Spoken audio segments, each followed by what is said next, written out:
Tech Talk Alert. After our latest digital life hack, you're going to hear one of my weekend show's best calls. You don't want to miss it. All those streaming subscriptions are adding up. If you have them without ads, I'm talking about Netflix, Hulu, Disney Plus, Amazon Prime, and more, you're going to pay around $150 a month. Ouch. I'm Kim Commando for Total AV, the award-winning antivirus software. Get a year protection right now for just $19 at protectwithkim.com. Everyone's tired of paying an arm and a leg for subscriptions, but some good news for you. There are now a lot of free streaming options with names like Freevee, Pluto, Tubi, or the Roku channels. They let you stream on demand just like Netflix. You click the movie or TV show that you want to watch.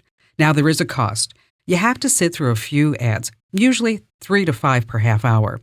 Now with Amazon Prime, even if you pay for it, you're not guaranteed to get a commercial-free show. So again, those free channels, Pluto, Tubi, or Freevee, are always a good bet. And you need to protect all your devices with award-winning antivirus software. Get it now for just $19 at protectwithkim.com.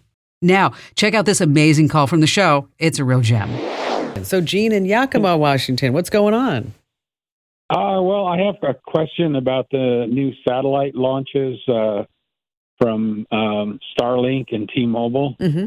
You know, I have an older Samsung S8 that it's past time to upgrade on, and I thought the compelling reason to upgrade was being able to use satellite communications, hopefully in the near future. But I just heard that the Samsung S24 coming out is not going to support that capability. So I'm wondering, how far are we out from actually being able to use this service? I was out hiking in a secluded area last year and kind of rolled my ankle and had to hobble back to my car and thought, well, I should be connected in order to, Sure. You know what? It's a fair question. I mean, we just had SpaceX and T-Mobile. They put up some rocket launches and some satellites out there. And the whole idea is that now with our cell phones, even though we're on 5G, what do we have? Like, we don't have bars in all places, right?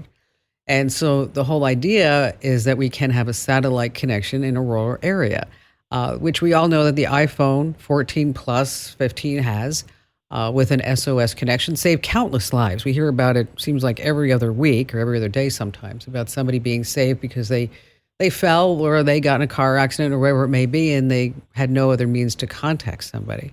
So the whole idea is that as we launch these satellites, it's not going to be rolling out overnight, as you might expect. We fully expect the rollout of voice and data satellite services to begin sometime within the next, say, 18 months, maybe even 24 months, because remember, we got to get it up there. And then we have to make sure that the infrastructure down here is able to handle it, as well as all the gadgets and gizmos that can handle a satellite to cell service.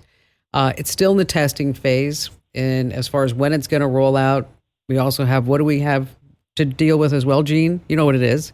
Government regulation, right? Okay. So that's going to be adding some time to that as well. T-Mobile, they're not the only company. AT&T is actively working on it. They actually partnered with AST Space Mobile to provide connectivity in, these dead zones throughout the United States.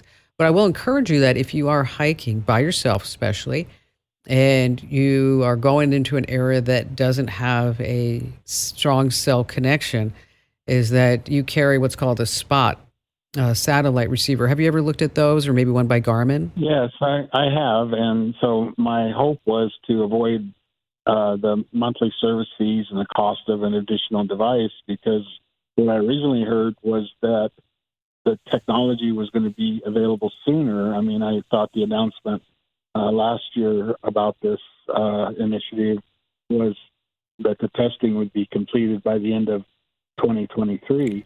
No, well, So obviously like that didn't happen, and because the rockets just went up, and so you have to assume that it's at a bare minimum 12 months, at a bare minimum.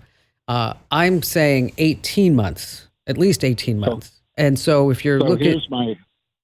Here's my dilemma, is that I was hoping to purchase, I'm time to buy a new phone. I'd like to have a phone that, and I'm more Android than Apple. that would be capable of this in the near future. But then, the latest, greatest flagship of Samsung doesn't have it not yet. Going to support that technology. It just doesn't have it. And so maybe at this point, you don't buy a brand new whiz bang phone. You buy one that's only going to last you for a year and a half or two, because knowing that in a year and a half, you're going to want to buy a brand new phone that has the satellite capability from Samsung, because that's what you mentioned. You like to stay on the Android camp. So that's what I would recommend, is take a look at, maybe a Galaxy or something like that. That's only a couple of years old. And of course, you can always go iPhone. I know you don't want to do that because you're an Android guy. But if you're looking for the SOS immediately, that's your choice. Otherwise, you're going to have to wait till 2025. And we're all going to cross our fingers for that too. Gene, thank you for your call. Hey, a huge thank you for streaming with me.